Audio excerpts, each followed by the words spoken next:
샬롬. 오늘의 말씀은 누가복음 6장 12절에서 19절 말씀입니다. 묵상 제목은 접속입니다.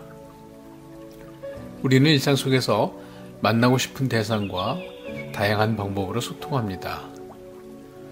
특별히 요즘에는 다양한 미디어 덕분에 접속에 전혀 어려움을 느끼고 있지 않습니다. 그런데 주님과는 언제, 어디서, 어떻게 만나고 계시나요? 묵상을 통해서, 기도를 통해서, 아니면 찬양으로 접속하십니까? 오늘 본문은 이 질문에 대한 답변을 제시하고 있습니다. 본문 내용을 살펴보겠습니다. 예수께서 안식일에 갈릴리 회당에서 손 마른 자를 치유하신 후에 그를 대적하는 바리새인들의 음모가 시작될 무렵 산에 올라 밤새 기도하신 후 12사도를 임명하십니다. 베드로, 안드레, 야고보, 요한, 빌립, 바돌로메, 마태, 도마, 야고보, 시몬, 야고보의 아들 유다, 그리고 가룟 유다를 택하여 사도라 칭하십니다. 예수님과 제자들이 내려오자 유대 사방과 해안으로부터 몰려온 많은 무리가 예수의 말씀을 듣고 병 고침을 받습니다. 그들은 또한 예수에게서 능력이 나옴을 보며 예수를 만지려고 힘씁니다. 본문 말씀에 기초하여 세 가지 묵상 포인트를 살펴보도록 하겠습니다. 첫 번째 묵상 포인트입니다. 12절 말씀입니다. 이때 예수께서 기도하시러 산으로 가사 밤이 새도록 하나님께 기도하시고, 12절의 이때는 예수께서 안식일에 회당에서 손 마른 자를 치유하시고 이를 지켜본 바리새인들이 노기가 가득하여 음모를 꾸미기 시작할 그 무렵을 말합니다. 이때 예수님은 마을을 떠나 한적한 산에 올라가십니다. 기도하시기 위해서입니다. 예수님은 중요한 일을 앞두고 늘 그랬듯이 습관을 쫓아 한적한 곳을 찾으시어 기도하십니다. 그렇다면 예수님께 중요한 일이란 무엇이었을까요? 십자가 구원 사역의 때가 차기까지 복음을 전할 당신의 제자를 뽑는 일이었습니다. 즉 사역자를 뽑는 일이었습니다. 인사가 만사라고 하죠. 이 말은 세상에서 뿐만 아니라 주님의 사역에도 적용되는 말입니다. 사명은 하나님께서 주시지만 그 사명은 사람을 통해 이루어집니다. 그러기에 사람을 세우는 일은 정말 중요합니다. 그래서 예수님은 산에 올라 밤새 기도하시며 자신의 구원 사역을 도울 사도들을 뽑기 위해 하나님의 뜻을 구하셨습니다. 예수님도 기도하셨습니다. 우리는 인생의 길목에서 여러 중요한 일들을 수시로 맞닥뜨리게 됩니다. 이때마다 예수님처럼 한적한 곳으로 물러나 기도해야 합니다. 사역에 앞서 기도하라 하십니다. 기도는 예수님께 능력의 공급선이었습니다. 공급자이신 예수님도 기도하셨습니다. 예수님께서 걸어가신 사역의 모든 동선들도 예수님의 기도에서 비롯되었습니다. 묵상 질문입니다. 여러분은 어떻습니까? 중요한 일을 목전에 두고 기도하고 계십니까? 예수님처럼 습관을 쫓아 기도하십니까? 기도와 묵상이 습관이 되어 있습니까? 두 번째 포인트입니다. 13절 말씀입니다. 밝음에 그 제자들을 부르사 그 중에서 12를 택하여 사도라 칭하셨으니, 밤새워 기도하신 예수님께서 기도 후에 하신 일은 제자들 가운데 12명의 사도를 임명하는 것이었습니다. 사도를 뜻하는 헬라어 아포스톨로스란 보내심을 받은 자를 뜻합니다. 예수님은 12절에서 구원사역과 복음 전파를 위해 헌신할 사도들을 보내시기 위해 하나님의 뜻을 구하셨습니다. 그 기도의 결과로 12명의 제자를 임명하는 적용을 하십니다. 12, 즉 12는 야곱의 12지파를 상징하기도 하지만 삼위일체 하나님을 뜻하는 3을 동서남북의 사방을 나타내는 4로 곱한 숫자이기도 합니다.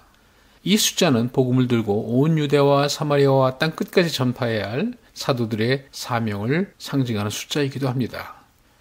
이들을 예수님께서 사도라 명명하십니다.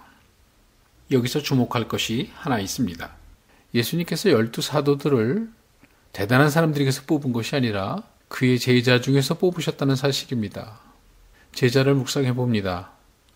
제자는 스승을 따르는 팔로워로서 스승의 지식뿐 아니라 전 인격을 닮으려고 노력하는 사람입니다. 제자는 선생에게서 지식만 배우는 학생과 분명히 다릅니다. 요즘 우리는 어떻습니까? 교실에서 교사를 통해 오프라인으로 지식만 배우던 과거와 달리 온라인 맞춤형 강좌를 통해 필요한 지식만 배우는 시대가 되었습니다. 스승, 가르침, 제자 이런 말들 대신에 강사, 강의 동영상, 수강생, 팔로워 같은 말들이 대두되는 시대입니다. 뿌리 교육은 스승과 제자의 관계를 통해서 이루어집니다. 창백한 인스턴트 정보나 컨텐츠만 빨아먹고 다운받는 교육 패턴으로는 뿌리 깊은 교육을 결코 할 수가 없습니다. 교육은 결과가 아니라 과정이기 때문입니다. 스승과 제자의 교육 원리와 양육 원리가 사라지면 안 됩니다. 주님은 우리가 예수님의 제자 되기를 원하십니다. 성경 지식과 복음의 원리뿐만 아니라 예수께서 공생애를 통해 보여주셨던 행동 패턴과 습관, 즐겨 사용하셨던 어투와 어휘까지 담기를 원하십니다. 그런데 예수님의 12제자들을 보면 한결같이 스펙과 거리가 먼 사람들이었습니다. 오히려 멸시받은 사람들이었습니다. 존재감이라고는 전혀 찾을 수 없었던 그들이 예수님의 제자가 되어 사도로 양육되었습니다. 그들이 예수의 제자가 된 것은 겸손함 때문이었습니다. 그들의 겸손함은 겸손할 수밖에 없도록 만든 그들의 힘든 환경 때문이었습니다. 힘든 환경이 오히려 우리를 예수 닮은 제자로 양육해 주십니다. 묵상 질문입니다. 예수의 제자가 되길 원하십니까? 어떤 환경이 나를 예수의 제자로 양육하고 있습니까? 특별히 예수의 어떤 점을 담기 위해 노력하고 계십니까? 세 번째 묵상 포인트입니다. 19절 말씀입니다. 온 무리가 예수를 만지려고 힘쓰니 이는 능력이 예수께로부터 나와서 모든 사람을 낫게 함이로라. 예수님과 제자들이 기도를 마치고 내려오셨을 때 온 유대 사방에서 수많은 사람들이 몰려듭니다. 예수님의 말씀을 듣고 치유받기 위해서입니다. 그러나 몸과 영이 병든 그들의 관심사는 아직 복음보다는 치유와 능력에 있었습니다. 그들은 치유의 능력이 예수로부터 나온다는 소문을 듣고 낫기 위해 찾아온 무리들입니다. 그들은 예수께서 치유의 손길을 뻗치기까지 기다리고만 있을 수는 없었습니다. 한 걸음 나아가 손을 뻗어 예수를 만지려고 하였습니다. 그들의 프로젝트는 터치였습니다. 그들은 눈으로 직접 보고 만져보고 싶어 했습니다. 우리가 다 이렇습니다. 손을 뻗어 만져야 직성이 풀립니다. 만져야 살 것 같기 때문입니다. 몸과 마음이 병들어 치유가 필요한 이들의 넘버원 프로젝트는 터치입니다. 손을 뻗어 능력의 공급원인 예수 그리스도의 몸을 손으로 직접 접촉하는 것이었습니다. 절실한 그들의 이러한 노력은 인지상정이라 할 수 있습니다. 그러나 이러한 노력을 주님의 시각에서 묵상해 볼 필요가 있습니다. 능력의 공급원이신 예수님도 사역에 앞서 기도를 통하여 하나님과 영적으로 접속하셨습니다. 주님과의 접촉에 앞서 영적 접속이 먼저 이루어져야 합니다. 그렇다면 우리는 어떻게 주님께 로그인할 수 있을까요? 고난입니다. 힘든 상황을 통해 우리는 절실한 심령이 되어 주님을 향해 구원의 팔을 뻗습니다. 다행히 주님은 늘 그곳에 대기해 계십니다. 문제는 내게 있습니다. 아직 절실하지 않거나 믿지 못하여 구원의 팔을 들어 기도하지 않는 내게 문제가 있습니다. 기도가 습관이 되지 못하여 기도의 필요성을 알면서도 기도하지 않는 나의 굳은 마음이 있습니다. 묵상 질문입니다. 예수님을 만지기 원하십니까? 어떻게 접속하시겠습니까? 기도만이 주님을 만나는 길임을 믿습니까? 묵상을 맺습니다. 처음 질문으로 돌아가 봅니다. 주님과 만나려면 언제 어디서 어떻게 해야 할까요? 힘든 때에 중요한 일을 앞두고 한적한 곳에서 기도로 만날 수 있다 하십니다. 예수님도 유대인들의 음모의 그림자를 뒤로하고 본격적인 사역을 앞두시고 산에 오르시어 밤새 기도하셨습니다. 그 그리고 사역의 방향을 두고 하나님의 뜻을 이어주었습니다. 그리고 능력을 공급받으셨고 12 사도를 임명하셨습니다. 오늘도 말씀 묵상과 기도를 통해서 주님과 접속하는 하루가 되면 좋겠습니다. 기도합니다. 주님 은혜를 감사합니다. 말씀을 통해 예수님께서 기도하신 모습을 보여주심을 감사합니다. 우리가 어떻게 주님과 접속하고 소통할 수 있는지 가르쳐 주시니 참 감사합니다.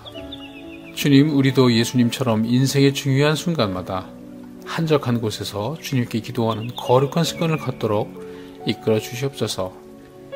주님 먼저 기도하지 못했던 인생입니다. 예수님을 닮은 제자가 되기 위해 노력하지 않았던 인생입니다. 기도와 묵상이 내 삶의 우선순위에서 밀려 있었음을 고백합니다.